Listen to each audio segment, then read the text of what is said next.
To create a transparent background for an image using Canva, it's essential to understand the benefits of doing so.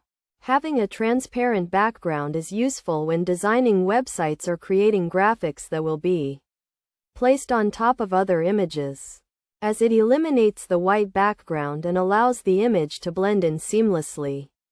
Making a transparent background is a straightforward process in Canva, but it does require a pro account. To start, log into your Canva account and navigate to the project you want to work on.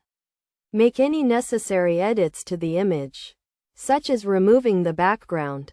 Once you're ready, click on the Share button, followed by Download. In the Download options, select the file type as PNG and be sure to check the box that says Transparent Background.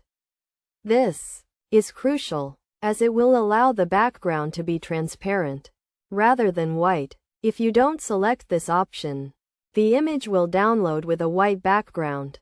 By following these steps, you can create a transparent background for your image, which can then be used in various design applications. The resulting image will have a transparent background, allowing it to be placed on top of other images without a white border. This can be particularly useful when creating graphics for websites or other design projects.